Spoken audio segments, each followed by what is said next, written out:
Michelle T. will be introducing our guests, but it's my honor to introduce her. Michelle T. is the author of the recent dystopic fiction memoir, Black Wave, as well as 9 other books of memoir, fiction, and poetry.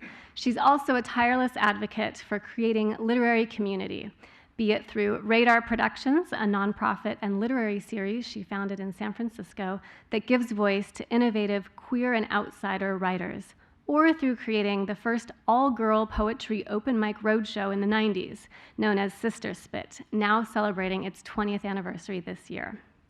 T is also the editor of Amethyst Editions, an imprint of feminist press. And she's recently made Los Angeles her new home. So we are very happy to give Michelle and all of our guests a warm welcome to Los Angeles and the LA Public Library. So thank you so much for being here. I put this program together many months ago and was intrigued by the idea of talking with other writers about the ideas of fear and loathing and anxiety, and the ways that writers and artists handle their anxiety in their work, the way that being an artist can kind of produce a certain kind of anxiety in a person. And then as I was brainstorming all the great things we were going to talk about, the election happened and Armageddon began. And now we have an entirely different slate of things to feel anxious and loathing and fearful of. So the questions will change a little bit. But we have 3 amazing writers that are here today and artists who've dealt in some way within their work with ideas of anxiety. And so I'm really happy to have them here and get to talk to them, and you'll get to talk to them too. And our first writer is also a comedian. It's Sara Benincasa. She is the author of the books Great, Agorafabulous, and Real Artists Have Day Jobs, among others. That's a sampling. So we're going to bring her up here right now, and she's going to read for you. Please welcome Sara Benincasa. So this is actually my first book, Agorafabulous, Dispatches from My Bedroom. And this came out in 2012. If I could write it again, I would do some things differently, but I can't. So I picked I love it. I still love the book. I should say that. But in reading it, it's very strange because, I wrote it when I was like 30 and, just a girl. And, and some things have changed, but it remains a true account of my life and my struggle with anxiety and with agoraphobia, which is on the anxiety spectrum. So the Women's March for me as an agoraphobic person was quite an adventure. I started to have a panic attack in the middle of this is a short reading, everyone calm down. So I started to have a panic attack, and I noticed somebody else who was like breathing really high in her chest and looked like how I felt inside, and I was like, that's my new best friend. So I grabbed her, and she told me she was uncomfortable being in the crowd. I was like, me too, let's go. And so it was me, her, and then her roommate. Cut to, they just met 3 weeks ago. They're both named Angie. We went and split a bottle of wine. It was great. We went back to the thing. Okay.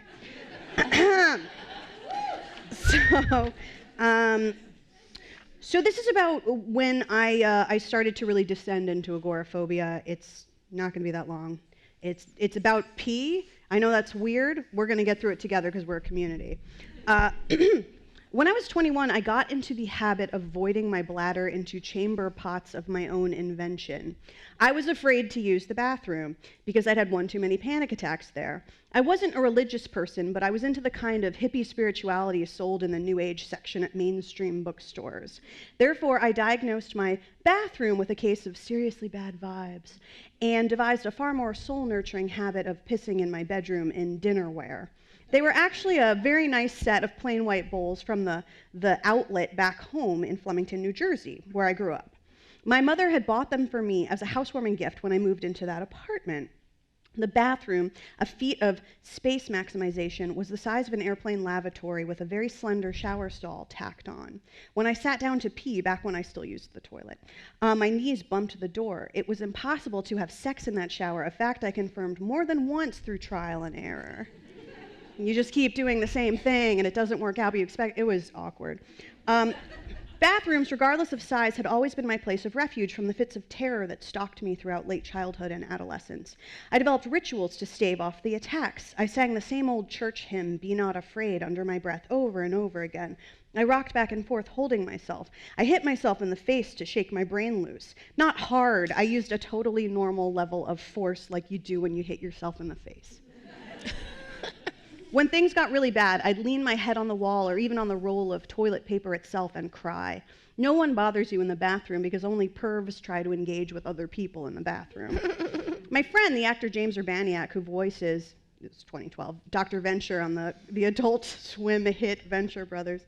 He's also on Difficult People, wonderful show. Okay, once played a toilet freak on an episode of Law & Order SVU. That's the rapey one, not the courtroomy one or the other one.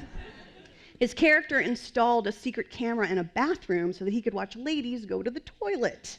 After the inevitable lurid sexual assault that occurs on every episode of SVU, the cops find the camera and they trace it to James's character. They burst into his apartment where his sister, played by the wonderful Amy Sedaris, is trying to hide him. Anyway, turns out the toilet freak isn't the one who committed the violent sex crime, but we don't find this out before Christopher Maloney hauls him downtown and slams his no-good pervy ass up against the bars. James told me that Maloney pushed him so hard that the bars, which are made of plywood, actually bent and had to be replaced on set. He's just really into it. I remember watching this episode a few years after I'd had my own fit of freaky toilet behavior and feeling a strange sort of kinship with the voyeur character. I didn't get a sexual thrill from watching other people use the bathroom, unlike our president, but I did share his view of the restroom. It's in there in 2012, can you believe it? It was offensive.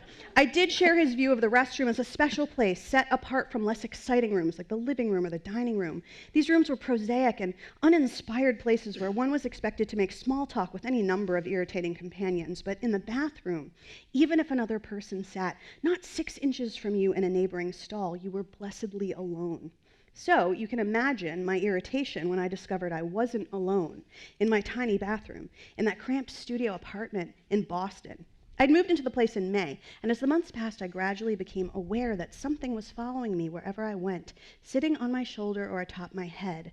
I didn't know what it was, but it was a bad something, and sometimes it would get very loud. My solution was to keep my life noisy, filled with chatter and bustle.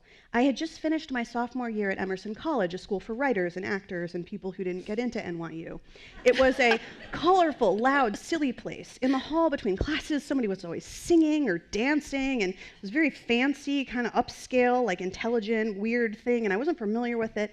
And I didn't fit in. I had long, curly brown hair and big boobs, imagine, and a belly I was still convinced was pudgy 3 years after Amber Luciano had made a crack about my weight on an ill-fated school trip to Sicily. It's earlier. It's wonderful. Like deftly rendered, funny yet poignant. At the end, you're like, how did she survive? It's amazing. You should buy the book.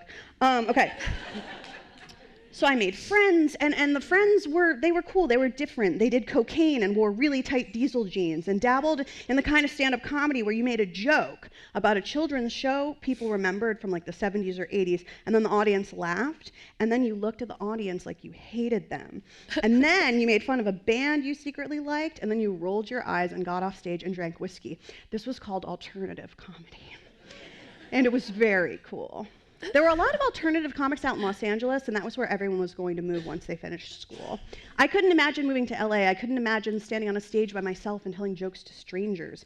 Instead, I went to the other kids' shows and then went home and wrote poetry about feelings and cups of tea. I had a lot of both of those in college. I didn't write about the panic attacks because in writing class, everybody got to read everyone else's poems, and I didn't want any of these skinny, pretty people with frayed on-purpose clothing to know that I was the wrong kind of different. I got a job as a receptionist in a hair salon that summer. It was called Très Bien, which in French means angry queen. And in between the stylist's temper tantrums, I managed to enjoy myself. During one inspired lecture, during a weekly staff meeting, the co-owner, Bruce, stared intently at each of us in turn while growling, "There's a lot of bad hair out there, and some of it comes from other salons on Newbury Street." Then he threw a bottle of bedhead shampoo across the room and yelled, "But not from this salon!" The stylists, some of them actually drank during the breaks. The money from the hair salon funded some of my purchases at my favorite shops, the bookshops, and this little trinkets at this shop where this guy with long hair sold books and crystals with berries painted on things and weird goth skull and bones candlestick holders. It was great. For a short while that summer, I had a therapist named Mabia or Mons or something vulvic. I don't quite remember, but it was like very adjacent. Her name was fun to speak in conversations with friends, but the woman herself was not particularly entertaining. I didn't go to see her often because she let too many quiet moments creep into our sessions, and going to see her didn't really seem to do anything. And I'd figured out a few secrets to staving off panic attacks on my own: urinating 3 times before leaving the house, murmuring a prayer I'd found in a book, and carrying a small pebble I'd found on the shore of one of the tiny islands in Boston Harbor where I'd choked on a French fry and been administered the Heimlich maneuver by a stranger. I don't know when things began to curdle and spoil inside me that year. Certainly the ingredients had been present since childhood, but it's hard to say what finally flipped my switch. It's tempting to blame it on September 11th, 2001, but that's too pat and also quite stupid. I lost no friend or family member on that day. It was sad and it was frightening, but it also provided an excuse for me to stand in line for 3 hours with the boy I secretly loved, chatting glumly while we waited to donate blood at Mass General. Once the initial shock of the news wore off, I found myself wondering if it was true that tragedy brought people together, and more specifically, if I could get him to tearfully make out with me that night. Anyway, it turned out he couldn't donate blood because he'd done coke too recently, but we still got to spend the afternoon together. So it wasn't September 11th that did it, and it wasn't the invasion of Afghanistan, and it wasn't the release of Destiny's Child's blockbuster sophomore outing Survivor, which followed the writings on, it's a long story. Anyway, DC3, which was completely awesome and probably delayed my descent into madness. I still didn't know what it was sitting on my shoulder, just that it was. And so in the latter half of 2001, I enjoyed an extended spell of what the Victorians might have politely called hysteria. All right, that's it.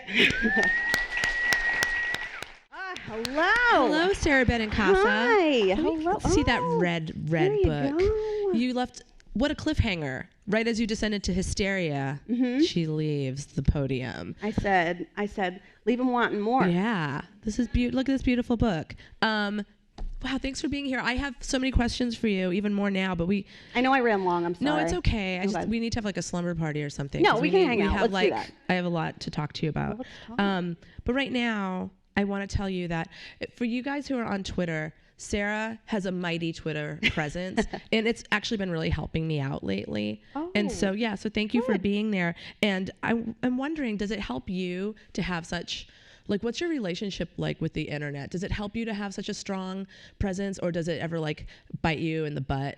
I actually made a big change late last year with it, and specifically into this year where I use it less. I still use it a lot, but in terms of social media. But I got rid of my my like private Facebook, which is great.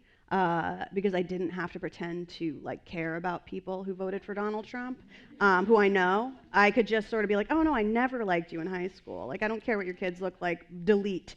So I just have a front-facing author comedian page, and I use that a few times a day. I definitely tweet sometimes, but less than I used to. It's brought me a lot of good things. It's also brought bad things. You know, it's sort of like you meet somebody cute and you get like a death threat, like a little of this, little of that. It's like everything the world has to offer packed into one day, the highs and the lows. Yeah, I mean, I learned about reporting threats against public officials to the FBI. And I also went on some cool dates. Cool. You know, it's great. I'm not on Tinder, and my mom is really into the idea of me doing that. Tinder? Your mom? Yeah, she found out what Tinder is, which I don't know why she was permitted to know. But someone told her that. But I don't know. It's been good. Do you find it stressful? I had to cut back. You know, a friend of mine who's very wise says to me, crazy meets crazy where crazy's at. And I think about that when I'm engaging in a Twitter war with somebody named Chillbro Swaggins. Yeah. You know what I mean? and I'm like responding to this person for like the 7th time. I'm like not letting it go. I'm like, oh, you think that? I got a response for you. And then I'm just like, I'm crazy. And then I need to step away from my phone for a little while. I block a lot. I mute more because sometimes when you block people, that inflames them because it gives them a sense of importance. And so I'll mute more, which is good. I did have my most popular tweet ever yesterday. Do you want to know what it is? Congratulations, yeah. Thank you. It's great. It's been liked like 13,000 times. Here's what it is. Not political, nothing. My friend has a dog named Oscar who I used to live with in New York City many years ago. We've kept up. And Oscar turned 13, so she dressed him up and put him in a yarmulke and sent me a picture of him and said, it's his bar mitzvah. And I said, this is such a cute photograph of your 13-year-old dog, who I now know, because it's been pointed out 50 times, looks like Wolf Blitzer. I know that now. I didn't know before. The internet told me. I said, can I put this on Twitter? I think it's really cute. People lost their minds with joy because we're in such a place where a lot of us are so stressed and scared. Yeah. And so to see someone just having fun and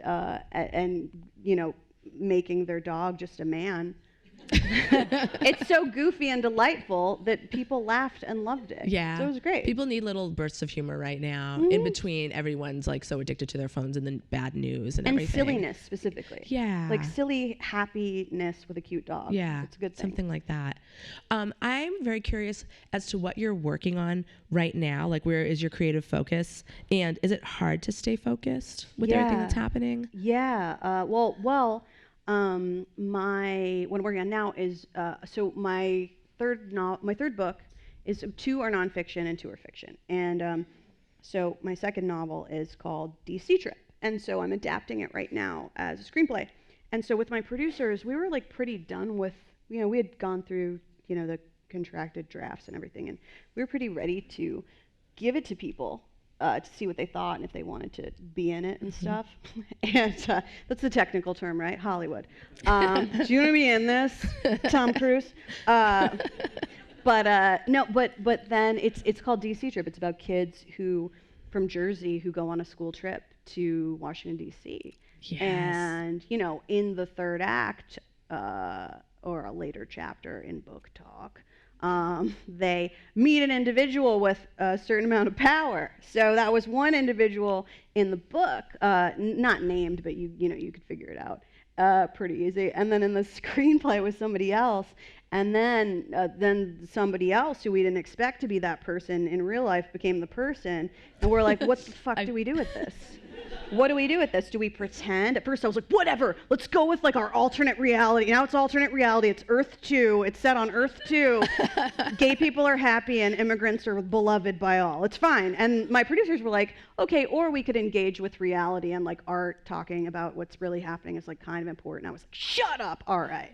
So I'm I'm doing I got a paycheck out of it. Thanks, Donald Trump. I got hired to rewrite my shit. So thanks, buddy. So that's what I'm doing right now. That's really exciting. Do you find that kind of structure, do you take to that? Do you get how to write screenplay structure, scripty stuff? Because it's different than writing just like your story or a book. I had to read a bunch of them before I felt comfortable. I mean, before I adapted Agorafabulous as a pilot for a couple networks, and I had never opened Final Draft, which is a software that a lot of people use. And I'd never opened it. I didn't know what to do. I sort of like schemed my way into getting a job, and then I had to learn how to do the job. Yeah. So then, this is the first screenplay I've ever written. I've never written a full length, motion picture. Uh-huh. I'd done a short film called The Focus Group that I was in that came out last year, but about a woman who is insecure, so she focus groups her body and her sort of brand, her personal brand. And that was fun, but that's 10 pages? This is different. I mean, it's weird. The structure, story is story, but the structure is different. It's very specific.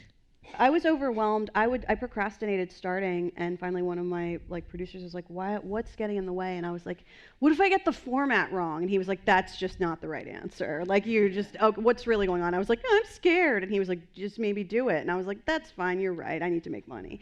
But it's been wonderful. It forces you, I think, as opposed to writing a book, so writing a script, it forces economy of language. Mm-hmm. And there's so much show don't tell, because that's the whole fucking point. Yeah. And so it's been interesting. It feels like learning how to do my job all over again every time. Every time there's a new format, you know? Do you ever feel that way when you try to tackle a new format? Yeah, or even just write another book. I'm like, how come I don't know how to do this yet? I've done it before. Do you always forget about the point where you want to kill yourself while writing the book? Do you want to kill yourself when you write books? Because I do every time. I wouldn't say it's that, but it's definitely 50 pages in. I'm like soaring, and then I'm like, what was I thinking? This is the wrong project. The other book was the right project. And I had a period in my life where I started like 3 different books. I got 50 pages, and I was like, wait, I'm catching on to a pattern here.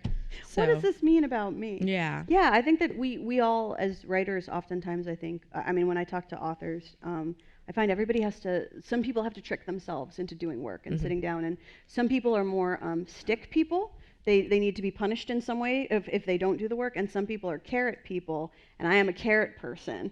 So I have to set a goal, and then then I'll tell a friend, like, we can go to the mall, Jersey. Literally one time I was like, I have to finish the second act, and only then can we go to Cheesecake Factory. And she was like, do we have to at all? And I was like, yes! You're keeping me accountable. She was like, we could go to a good restaurant. I was like, shut up. I like sticking carrot. We're going to find out what our next author, if she is a stick writer or a carrot writer. Yes. And this is Shanthi Sekaran, who just wrote the beautiful new book, Lucky Boy. She's on a little Southern California book tour. We're so psyched that we are one of her stops here. She's also the author of the novel, The Prayer Room. So please welcome Shanthi Sekaran. Hi, everyone. Thanks for coming out tonight. I don't know how I'm going to follow you. You're funny and pithy. But your hair looks amazing, and your lipstick is on fire, and you're very smart. All right. Okay, well then. So I wrote this book called Lucky Boy, and it's just come out in January. And it tells a story of a young, undocumented woman who crosses the border from Mexico and ends up in Berkeley, California. And when she's there, she has a baby, and then she gets eventually put into a detention center. She's picked up and put in detention, and her young son goes to foster parents. So I also tell the story of the foster parents who've been trying to have children and end up taking in this little boy and really falling in love with him and kind of wanting to keep him. So that's where the dilemma of the book rises from. So what I have here is just a little section about Soli. Soli is our Mexican protagonist. She's about 18 years old. She's just made it over the border. I won't talk much about her journey. It wasn't pretty. It wasn't what it was supposed to be. But she makes it, and she ends up in Berkeley, and she is finding her cousin, Sylvia. Now, Sylvia is, she's pretty well established in Berkeley. She has a business. She hires out cleaning ladies. She has a life. She has an apartment. She has 2 sons. And she welcomes Soli to her home. And that's where we begin.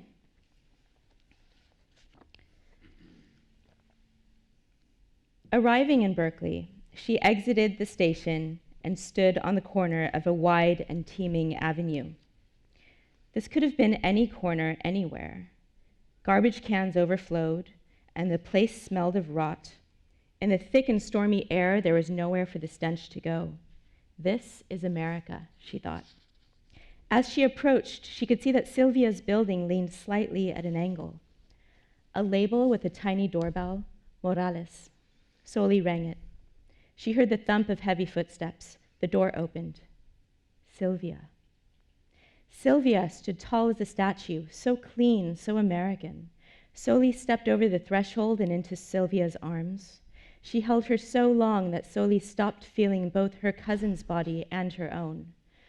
Her legs gave out, and she began to cry, not from sorrow or anger, but from wild exhaustion, the only thing she still owned. You smell like shit, Sylvia said. Where have you been? I've been getting here. Come upstairs, girl. What did you do to your hair? Your puppy's been calling every day. You've made him crazy. Why haven't you called him? Upstairs, 2 boys waited, Sylvia's sons, 5 and 7. Before she could kneel down and smile or take them in her arms or ask them what they liked to eat, Sylvia shoved a towel in her face and pointed to the bathroom. Shower, she ordered. This was Soli's first shower. In Popocalco, they'd had baths and only baths. She would come to miss baths, of course, but that morning, the shower was what she needed. The steam kept her warm, and the past sped down the drain. She was an earthworm in the warm spring rain.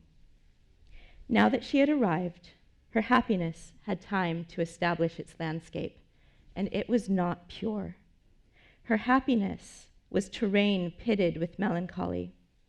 The end of her journey brought with it the realization that Santa Clara Popocalco was behind her, perhaps forever, and that she would never again be the Soli she'd once known so intimately. Sylvia walked in while she was drying off. "That's better. Now I can see you." She picked up the "soccer players do it for 90 minutes" shirt and scowled. "I'll burn this," she said. "No, I want to keep it." Soli snatched it from her. The shirt hung heavy with filth, and she let it drop to the floor again. She would wash away the stink and sweat and fear. It would be clean again, like Soli. Sylvia found Soli a skirt and a t-shirt. The shirt was fine, but the skirt slid to the floor as soon as it was on. "You're too skinny," Sylvia said. "You'll do good here, all right. Skinny here means you're smart and hardworking. And rich." They laughed together. Sylvia found her a cotton dress with no sleeves. "This'll do," she said. "I used to wear this before the boys were born. If this falls off you, we're both in trouble." Soli took off her shirt and reached for the dress, but Sylvia held it. Soli's hair dripped down her back, and she winced. Sylvia let her stand there, naked as a worm, and stared. "The dress, please, Sylvia." Sylvia's eyes cupped each portion of Soli, her breasts, her stomach. They rested on the 2 purple bruises that spread over Soli's hips. She sucked her breath in. "It's nothing," Soli said. Her eyes settled on Soli's face, and she gasped. "What?" "You're having a baby." "Stop it. Dress, come on." Sylvia shook her head. "You're pregnant." And because Sylvia was Sylvia and never wrong, Soli looked down at her belly as if searching for a stain she hadn't noticed. She saw the puff of hair below her waist, her small, sure abdomen, and her breasts, on most days as pointless as 2 unborn mice. Now they seemed to be on the verge of waking. Whose baby is this? She felt no different. She couldn't be pregnant. And yet, the possibilities whirled and settled. "Checo," Soli said. It could only be Checo. "Who the hell is Checo?" The answer felt foolish, so she said nothing. "Soli, Soli, Soli." Sylvia came closer. Soli saw something alive on her cousin's face that she identified as emotion. She hadn't seen emotion in days. She mistook it for love. "Idiota!" Sylvia slapped her across the face. "Pinche puta! What were you thinking? This is how you come to America? This is your big plan?" Sylvia whipped the dress at her. The cotton caught her waist and stung. "Sylvia, stop it, I'm sorry." "You're sorry? Stupid, stupid Soli. This is not what your papi spent all his money for." Danielle and Aldo stood in the doorway. They'd probably never seen their mother whipping a naked relative. Sylvia shooed them away. "Get dressed," she muttered, and slammed the door. When Soli came out again, Sylvia was in the kitchen pulling something from the oven. "Sit down, food's ready." Sylvia spooned rice and chicken onto her plate, and when she plopped down an extra serving of meat, Soli felt like maybe things would be okay. Her cousin tipped the boys' uneaten rice onto her own plate and sat down to eat. She hunched over her food in the old familiar way, smacking her thick lips and frowning. Soli, for a moment, could have been back in Popocalco, in an old adobe hut with Sylvia and her family. While they ate, the kitchen grew warm and her troubles cool. Sylvia looked up once in the old Sylvia way.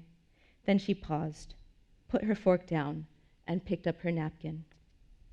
"We don't even know," she said, still chewing. "Have you done a test?" Soli shook her head. "So, we don't even know. Maybe I'm wrong." But Soli knew Sylvia, and Sylvia was never wrong. Thank you. Oh, let me see this giant, beautiful book. Lucky boy. Clap again for that beautiful passage. Shanthi Sekaran. Congratulations. Thanks. Man, what a feat. It must feel, okay, so when did you start working on this book? I started thinking about this book in 2010 and working on it in 2011. Okay. So it's been a while. Do you know where the germ of the idea came from? Yeah, for the story? very specifically, it came from a news report that I heard on NPR, which is why everyone should donate to NPR. So I heard about a Guatemalan woman who was fighting for custody of her own child, who was being adopted away from her because she had been picked up and put in detention and was being deported. So I listened to the story and I couldn't stop thinking about it. And I wanted to know, the stuff they don't tell you in a news report. Like, what's this person thinking? What's that person thinking? What sort of research did you have to engage in to kind of? All kinds. Yeah. All kinds. So I started off just learning about the situation of undocumented immigration. I watched lots of documentaries. I learned about how people make their way up through Mexico, riding on the top of freight trains, which is very dangerous. I talked to adoptive parents. I spoke to foster parents. I went to Mexico for 2 weeks. I spent an afternoon at Google. I spent an afternoon in a sorority kitchen. There were just all kinds of opportunities for research here. Wow. Yeah. That's amazing. Yeah. It must feel really surreal having started this years ago and now it's out and now we are in this climate, this anti-immigration climate that is so overwhelming and more horrible than ever. What has it been like for you bringing the book around? It's been, so far I've mostly been in audiences, I've been in audiences that have been very sympathetic to the plight of undocumented immigrants. So I haven't really had to deal with anyone yet who's been, very contentious or really just wanted to stand up and give me a lecture about, why undocumented immigrants are bad or what have you. Right. So I've been in a bit of a bubble, but I couldn't have imagined that we'd be in this situation. I mean, I knew it was an issue in 2011. I didn't imagine this. That it would get so escalated. Yeah. Well, I mean, I feel like, never mind any kind of like people with bad attitudes reading it. It's such a story that I feel like there's just a lot of like, even like privileged non-immigrant and white people who are thinking much more hard about issues that people think about maybe all the time. And I just think that this is a great book, I just feel like I think a lot of people are waking up, just even, did you go to the Women's March? Yeah. Yeah. Did you go in Berkeley? I went in Oakland. In Oakland? How was it? It was huge. Yeah. It was huge and very family oriented. I think a lot of we took BART, which is the regional, the subway in the Bay Area. And there were just like lines snaking around the North Berkeley BART station, just like parents and children. And, in a way, I think that's wonderful. I think it's really important that we involve our kids. I also wonder if there was a certain amount of, I don't know. I'm sort of torn about the idea of taking one's kids and making it sort of a family picnic day when really we're really fighting something that is quite scary. Yeah. There's just I've seen so many articles about people how like it was the first protest for so many people. There's so many people who haven't necessarily fought for things, right? And who are looking, I think, for ways to hopefully just stay awake and stay engaged. And I just want to throw your book at all of them. And I guess it is important for people to go to protests and realize that they're not always violent. We're not always setting things on fire. Only when we absolutely have to. Only at Berkeley. Yeah, only when it's absolutely necessary. Which it sometimes is, as we learned. Yeah. I know you must feel very proud to be from Berkeley right now. I am. Yeah. I was really... I mean, you do not send Milo to Berkeley. That's just, what was anyone thinking about that? I don't know. How, you have 2 children. You have 2 little boys, 3 and 9? Almost 9. Yeah. How are you talking to them? Are you talking to them about what's happening in the world right now? My 9-year-old, he's pretty clued in. He actually likes listening to NPR.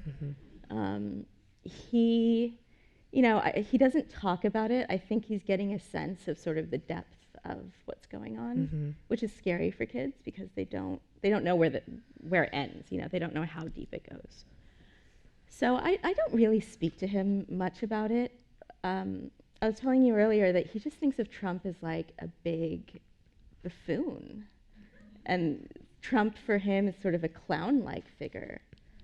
And I sort of haven't really talked to him about it because I don't want to scare him. I don't want to make him feel like, oh, maybe I should be worrying. Right.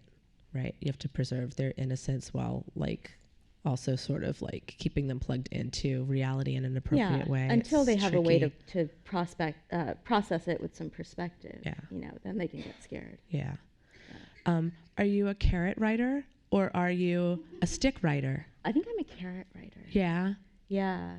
Or maybe it's both. Maybe if someone chased me with both, I'd run.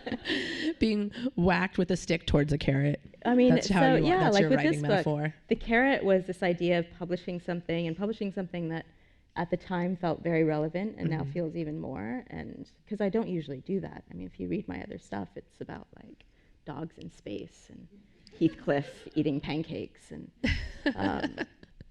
so that was the carrot, that idea of being really relevant and being really excited about the project. And then the stick was this very writerly, selfish idea of like, oh my God, what if someone else writes this book before me? Which I think, we do that. I was checking the Sunday Times every week to see if someone else had in fact What would you have book. done? Probably just kept writing the book. And in fact, I found out that, in the meantime, there were like 4 other books with similar themes, not of course the exact same story, similar themes that happened to come out and I just didn't notice. And I just kept writing I'm my glad book. you didn't notice. You don't need that in your Yeah, mind. exactly. Because it's like your story is never going to look like another story. Sure. I could sit down with the same sort of premise and come up, you know what I mean, with some spindly little anemic version of your beautiful book. You know what I mean? It's like you can only tell your story like in your voice. Yeah. So it's very exciting. Thank you so much for being here. Thanks for Where are having you me. next around here? So maybe some of these folks can tell their people. Tomorrow I'm going to be at Romans in Pasadena at 7. That's exciting. And then I'm going to be in Santa Barbara at the Santa Barbara Winery on Saturday. And then Monday I'm doing this lunch thing. It's like a ladies' lunch. It's called Ladies' Lunch in Literacy. That's through Mysterious Galaxy Books in Redondo Beach. So cool. Yeah. Thank you so much. Thanks, Go see Michelle. Shanthi and her other stops in Southern Thank California.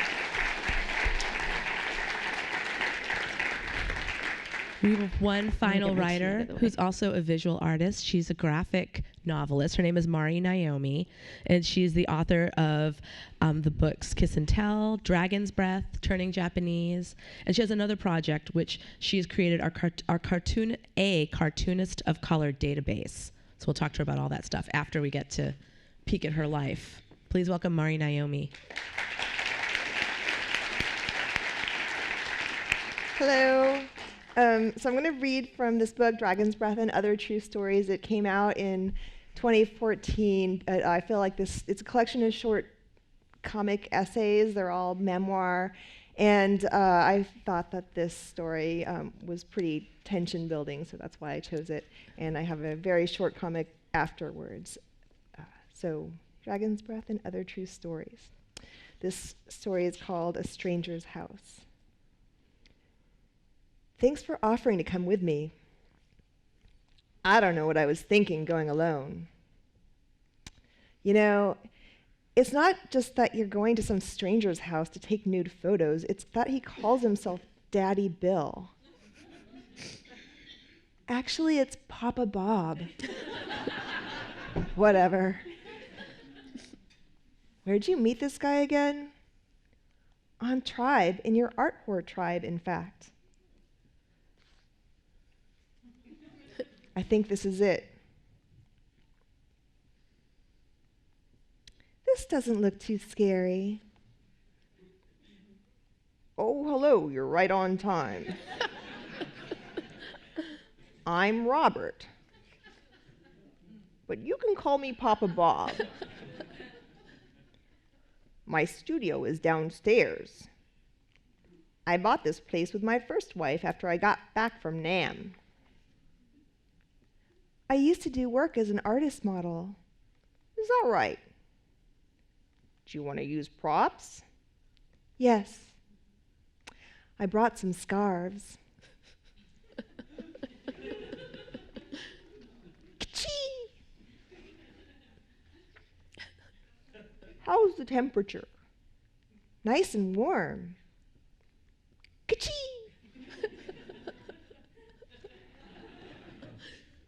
Ka-chee! Let's take a break while I switch lenses. Hey, how's it going? Fine, this is really fun. Would you mind if I wait upstairs for you? It's so warm here. Of course not. Are you sure? Yes, I feel safe here. Ready?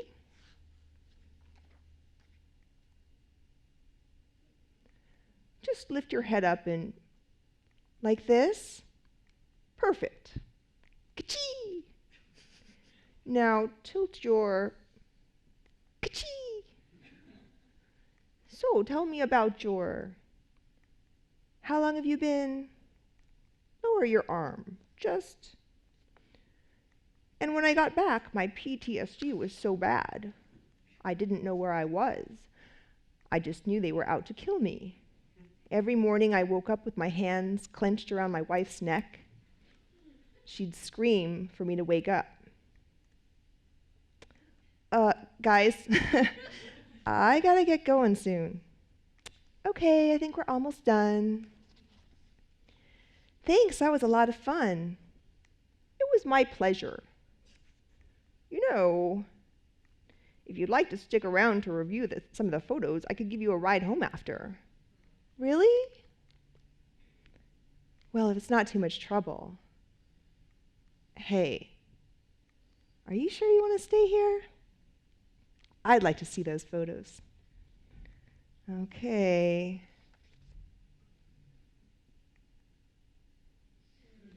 That there's Richard M. Nixon, the greatest president that ever lived. Okay, well, call me when you get home, okay? I will.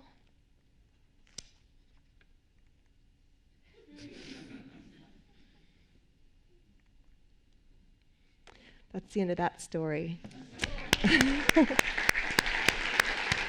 Thanks.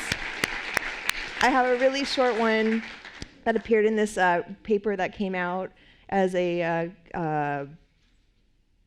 answer to the elections called Resist. And I made this comic for it. Matter of time.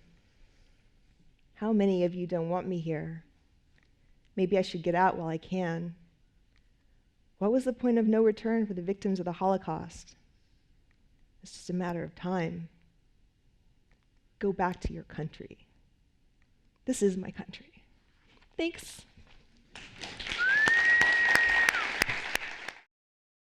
Hi, MariNaomi. Hi, Michelle T. Look at these great things. She comes up with all her papers, her beautiful book, Dragon's Breath. I wish that we could all get this. They made 60,000 copies of that, and handed them out at the Women's March and inauguration. And the one in D.C. specifically, or everywhere, all actually. Of them? They were in Portland, here. Goodness. I got to the march this year too late, or maybe there were just too many people, but I didn't see it there, so I just got my contributors' copies. I'm so jealous. Some terrible person will be auctioning it off on eBay for like $500. Watch.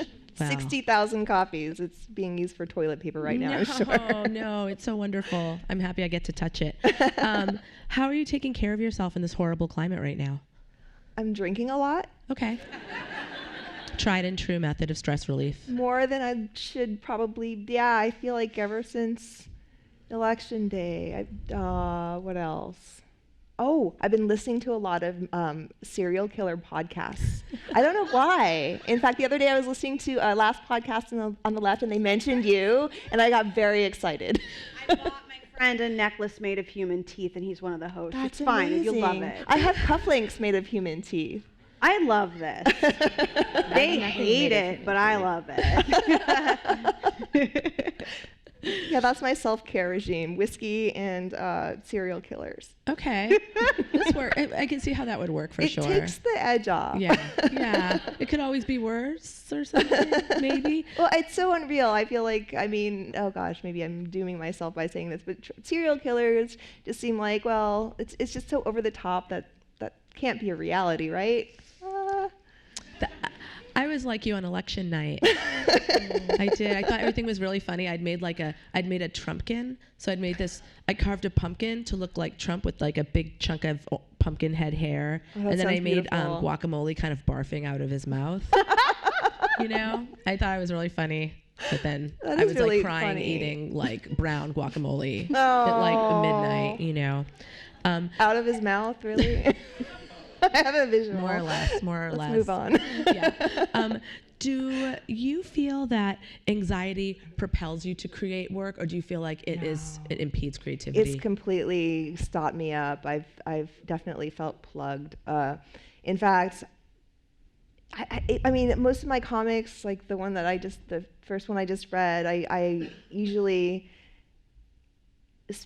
I wait a long time before I write about it so that I can have more of a perspective on things, because in the moment when something traumatic like that, she lived, by the way, although apparently it got really freaky once I left. It did. Yeah, no, he brought, I don't know, this is being taped. Anyway, I'll tell you later. Okay. But it wasn't good. Okay. But she's okay now, a little traumatized, but not,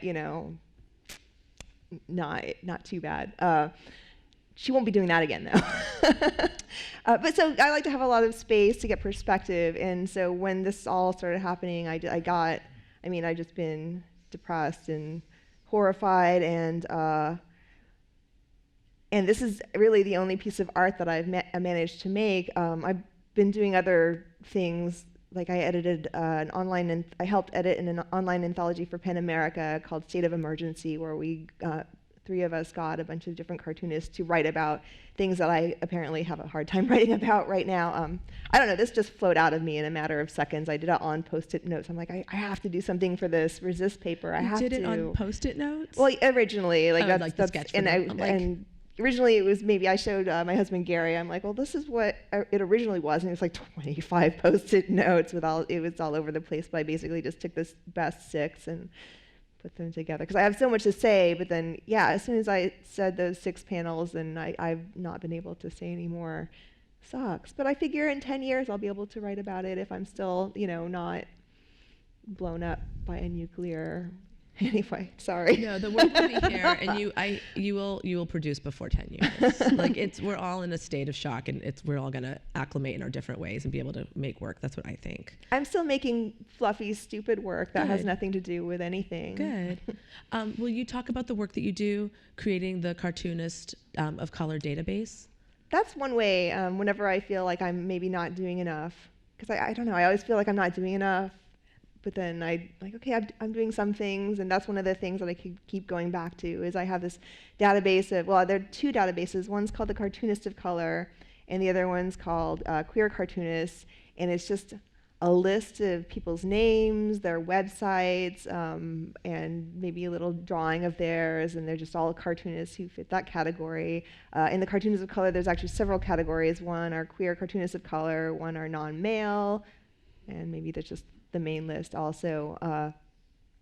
So yeah, every week or so I update it and spend a few hours doing that, and then I'll try to find, like, there's almost 1,000 people in this database, the Cartoonists of Color, and I'll every time I send out a tweet or something saying, oh, I've updated the database, I'll always go through the database and find someone to highlight and have their picture go up.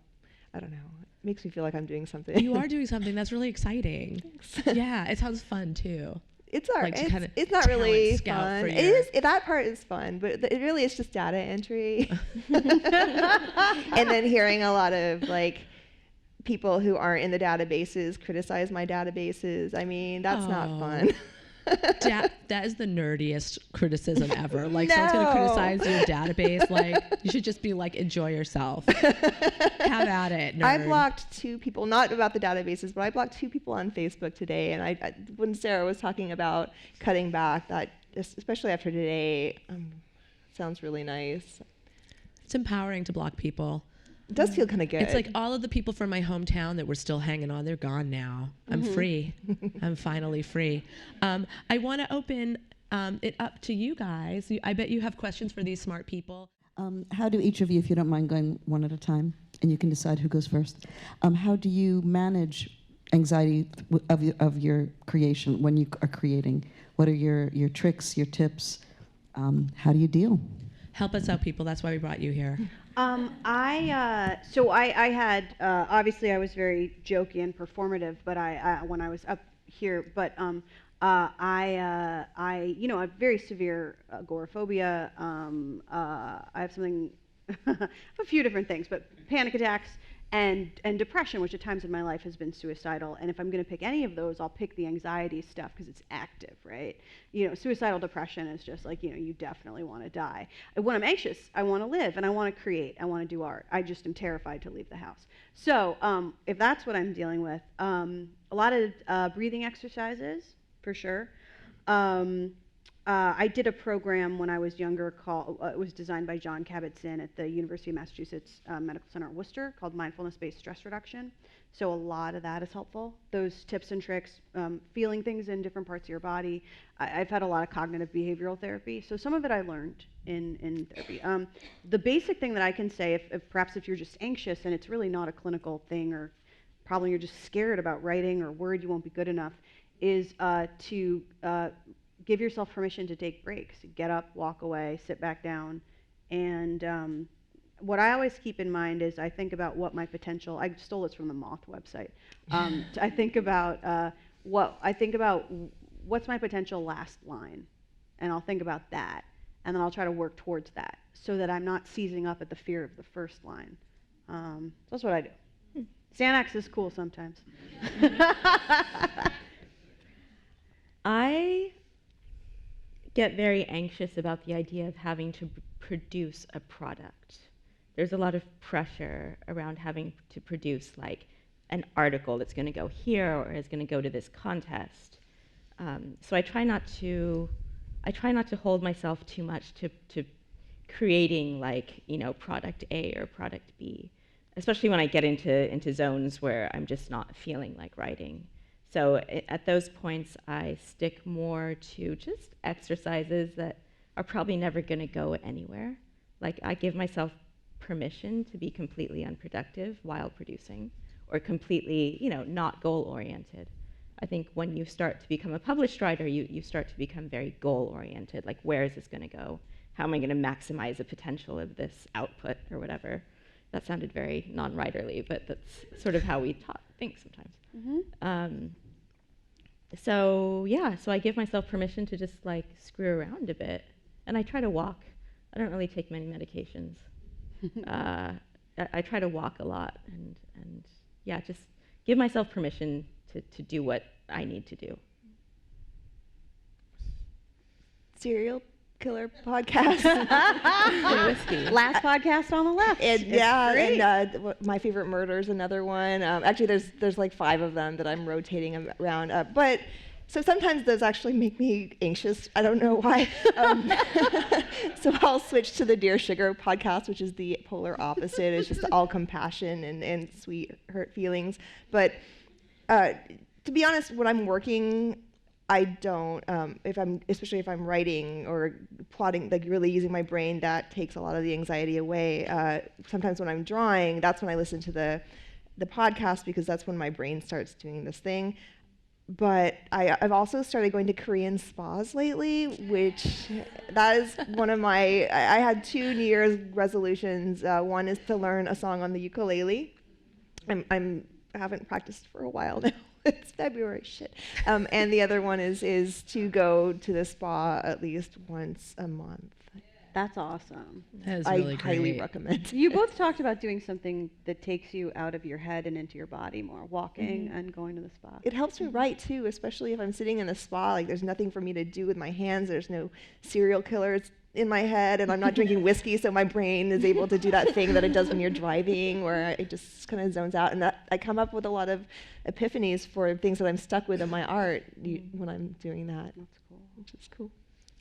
I take 30 milligrams of citalopram, and I can't give it enough thumbs up. I don't have enough thumbs on my body.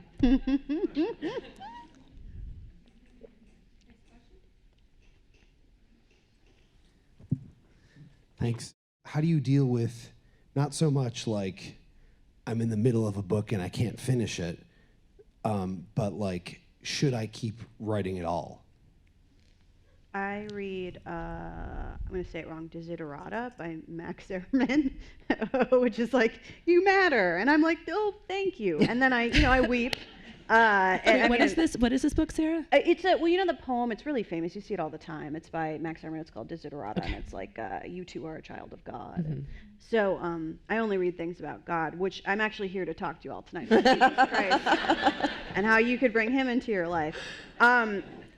So I read something that's inspiring that reminds me that I matter no matter what I do or don't produce. And I go to therapy. I go to Al-Anon. I eat donuts at Al-Anon. It's the only reason I go. I get myself around people who have other priorities besides whether or not I create a thing, and who like me or hate me or don't care about me regardless. It helps me get out of my own head and realize, like, at the end of the day, like, if I don't write another book, that's okay. I want to, but I still led a worthwhile life. I tend to have those moments on airplanes a lot because I'm always like, well, this thing could go down. We could all die. But I feel good on Virgin America right now. Richard Branson will be in my heart as I die. Anything you can do to remind yourself of the fact that the world's going to keep moving, whether or not you write a screenplay or a play or whatever the hell, that helps me. And then oddly enough, that'll get me to a place where I feel creative again. I've definitely been in places before I had the idea for this book. I think it was maybe 2 years, 3 years of me like kind of starting a novel and not really being into it and just not knowing what was going to happen next. And so I've been through that, and I think something that I realize is that most of my ideas will come to me when I'm like in a random place overhearing someone's conversation, or I see something, and I just have to sort of trust the universe, which sounds corny, but I have to trust the universe that to send me something when it's going to send me something. And until then, I read a lot. And basically, my kids would be fine if I just never wrote anything again. They take up all my time anyway, so there you go. Yeah. I'm not really afraid of that happening because I feel like if I stop doing what I do, there's like a million other things that I want to do. But there are times when I have these things that I'm supposed to be doing and I get distracted by Facebook or Twitter. And that's usually when I invite writer and artist friends over and we just sit at a table together and they do their writing, I do my drawing or whatever we're doing, and we chat a little bit, but we're kind of keeping each other accountable. We'll probably still look at Facebook a little, but I don't want anyone seeing how much I look at Facebook, so. When you're doing work, like I write during the day just for other stuff, and then when I try to like work on my own writing, I find that it's a hard switch because I feel like burnout from writing for someone else. I mean, maybe earlier in your careers you were doing sort of for hire work or contract work. Still. I'm curious, Yeah. how do you sort of switch and access your comfort? So I wrote a book called Real Artists Have Day Jobs, and one of the reasons, and other awesome things they don't teach you in school, because real artists do have day jobs, and I'm one of them. So throughout my career, there have been times when I had a book coming out or something cool, or I was on a talk show, or I was on a really groovy podcast, but also I was making time on the plane on the way to whatever to work on my digital copywriting for a brand that was like, can you make this fun? And I'm like, can you pay me? Yes, I'll make it real fun. I understand that. I'm working on a project right now where I spend 8 hours a day on it. I work on an East Coast schedule with a team there, and then I'm done with that at 4 p.m., and I'm like, what am I going to do? There has to be a break. For me, I need a buffer between those two things. So I'll physically move. I have a standing desk, and then I also have a sitting down desk at my kitchen table. So I'll switch from one to the other, and that will help me. I need a cue. Like my body and my brain need a cue. I'll take a nap or I'll go see a friend or something, but when I resume my work, it can't be where I did the contract stuff or the work for hire stuff. It has to be, I have to physically move myself to get into a more creative space. Mm-hmm. Yeah, I have to block off time because I teach part-time. And so teaching, of course, just it drains the energy right out of you. So I never go straight from teaching to writing. I tend to block off, a half day here, a half day there. And sometimes I get to write like 0 hours in a week, or maybe just a few hours in a week. But, we're all in different places. I mean, most of us have to have a day job. And I just give myself the time that I can find. And for me, it's not a whole lot, but for me, there definitely has to be, like Sara was saying, like a partition of time and activity, and like often I walk to the place where I want to write just to like create that block between the two activities.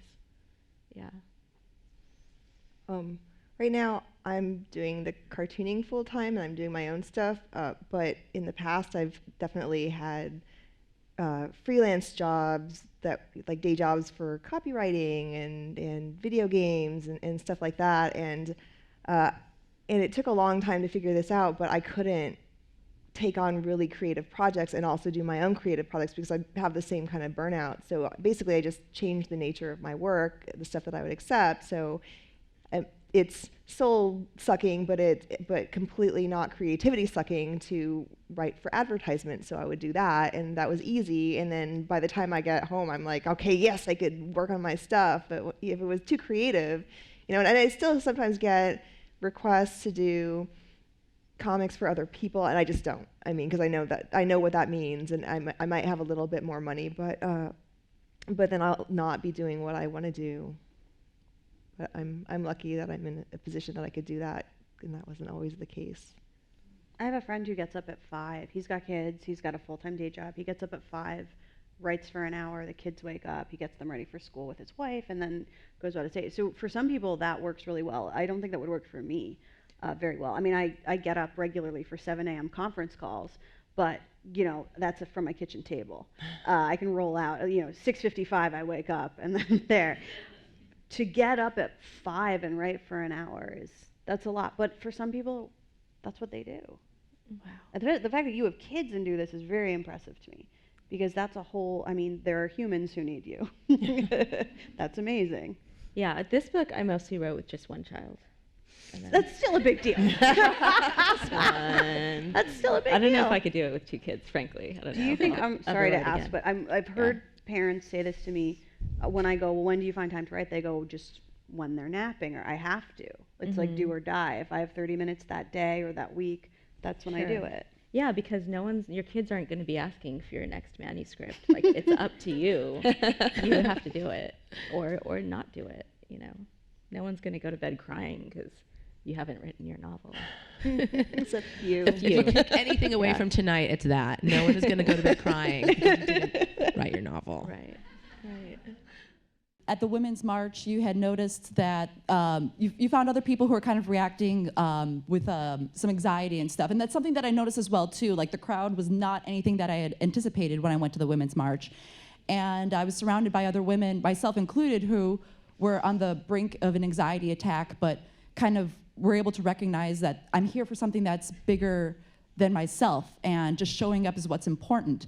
Do you guys have any tips for dissenting for people that have anxiety issues, whether it's showing up at an event like that or doing some form of dissent in your own way that doesn't involve going to a large critical mass event like that?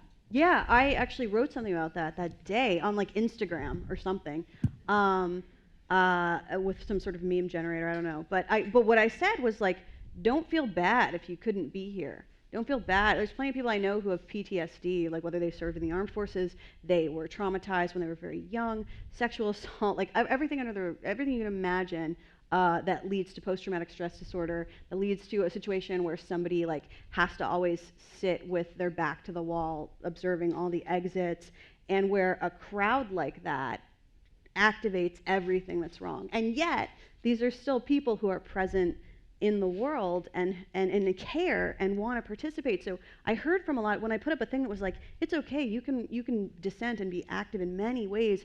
Today was a party. There's going to be other parties. Today was a group therapy session. It was also very important. It was a demonstration, but the biggest work that happens is often granular. It's calling your congressperson. It's making choices. If you're a hiring manager, it's making choices about inclusivity in the applicant pool that you look at. It's talking to the person next to you at Thanksgiving dinner and having maybe a difficult conversation about some things. It's writing, it's making art, it's running for office. It's a lot of different things. And people felt a lot of, I heard a lot of feedback when people were like, thank you for saying that. Like, I can barely leave my home. I felt like shit that I couldn't do this. Also, there are also issues with disability access. There's issues of access for marches and things, and they were very inclusive. The organizers did an amazing job, I think, across the board. But there are people who, for very good reasons, cannot be in that situation, and it has nothing to do with human weakness or a moral failing. And so there's a lot of different things you can do. I mean, I've signed up for some newsletters, like Michael Skolnick's newsletter, The Movement to Oppose Trump, which is really helpful. There's another one called Signal Boost, which is really helpful. And that gives me, every week, I get like helpful tips and tricks, things I can do. Sometimes it's showing up to a march, but a lot of times it's the more boring stuff, making a phone call, reciting a script to a congressional aide, and then other things too. So there's a lot you can do, I think. Yeah, I think the marches just galvanize us for the boring stuff. Yeah. I think the boring stuff is what matters. I was pretty anxious about marching, and I almost didn't go. I'd been having recurring nightmares for 2 weeks that I won't talk about what it was because it was really gross, but I don't want to give anyone any ideas. But it was really bad, and the way I ended up curtailing that was going at the end of it, where I knew there weren't going to be that many people and staying away from the crowded areas. Mm-hmm. And it's made me really think about the different ways to do activism. And I really think, I mean, I was glad I went because I got over my fear of like my recurring nightmare coming true. But at the end of the day, even though I had a good time, I was like, well, if I were at home working on the databases, I think I could have made more of a difference. And it just got me thinking of all the different things you can do. And actually, I'm talking about with a fellow cartoonist friend about doing a workshop here in LA about the different ways to be an activist, especially through personal storytelling, which I think is really important when you're trying to teach a certain group of people compassion. I mean, there's really only one way to do it, is to put them in your shoes. So, I think that's a big one that I've been thinking about lately. That's cool. Time for one final question. Great. A quick two-parter. When you're done, quote unquote, with something, do you know you're done, or do you have to ask a supportive person, a best friend? And when you're done, how do you let your baby go? I know it's hard. There's a saying, I forget what playwright said it, who said something to the effect of, a play is never finished, it's abandoned. I don't know who said it. I'm sorry, I should be better read. Garbage. But anyway, that's true. Yeah, it's never, sometimes I'm like, but bam, like it's done. But then inevitably I'll go back and look at it. And I mean, there's so many things in here that, you know, now, just a few years later, having sort of, having gotten over my fear of terms that I was afraid of, because I was afraid I wouldn't understand them and be smart enough. I used to call it grad school terminology. There's so much stuff that I'm smarter about now. I had never heard of intersectionality before I wrote this. In reading it now with the lens that I have now, thanks to like the reading I've done, the people in my life who love me, who've checked me on shit, appropriately so, the things I've learned, I read this now and it's good, it's still fun, but there's language I would have used differently. There are jokes that seem ridiculous to me now, in not a good way. It's still amazing, someone should option it again. But I think that you do the best that you can, and if you've got an arbitrary deadline to meet, you hit it if you can. I don't think it's ever done, you know, but once it's a book, that's all people are ever gonna know. You're not gonna get to revise it. So you have to be okay with that. You can if it's a memoir. Sometimes they let you.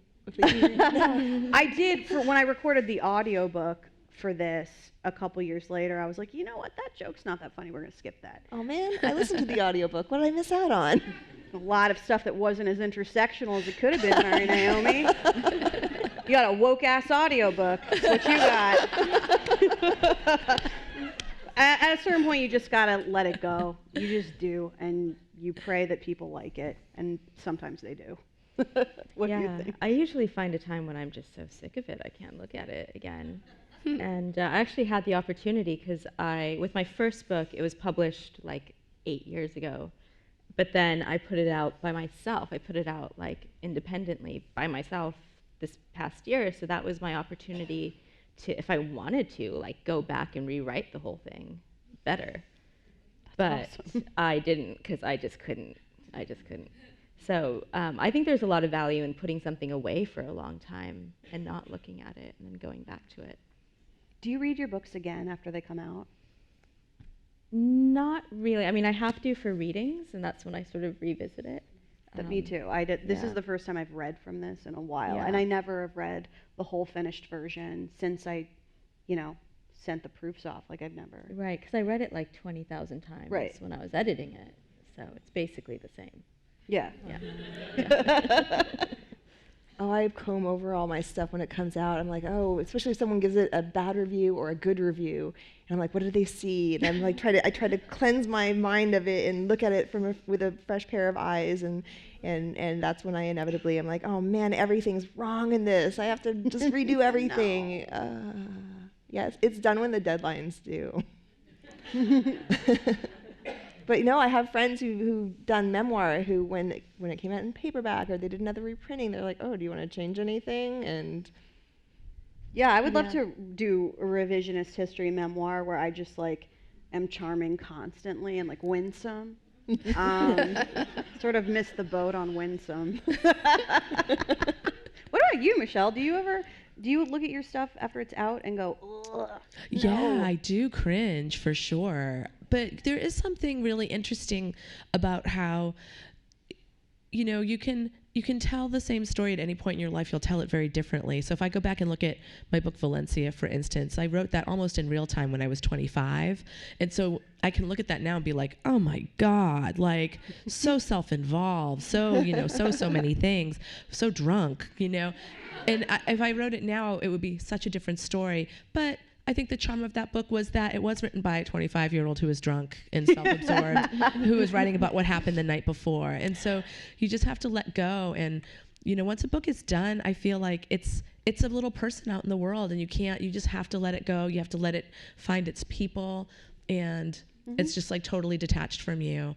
So I really enjoy the moment that you're in right now, Shanthi, where you did the work and you can go out and you just bask in the I did the work, I'm reading my great story. That's the best. Yeah. But then after that moment passes, I kind of never look at it again. Yeah. Although this boy I was in love with when I was 15 just flirted with me on the internet recently. It was so weird. He's Are you going to leave everything? You should. But then I was just like, what did I write about him in my, because I know I wrote about him. So then I frantically went, I was like, this is so great that I can go check. It's like having access to the records of your life in this way. I was like, what did I write about him? But then I'm out of that book that I wrote. I don't have it, so I couldn't remember. then the thrill wore off. It's just I got a little hit of dopamine. Mm-hmm. It was nice. Because he's like, I missed out, and you're like, mm-hmm. Basically, he was I was goth. It was very goth, and he was black eyeliner and stuff too. Now he's kind of balding and stuff. He's like, you were the black star. And I was like, yes, I was. That is a compliment. It felt like there was a 15-year-old goth girl inside me that was just Yes. felt really good all day. Just had a little spring in my boot. I think that we have got to stop this party, you guys. I'm sorry, but we have books to sign, and we're going to bring the party out into where the books are. Yeah, clap for these amazing, wonderful people. Thank you so much.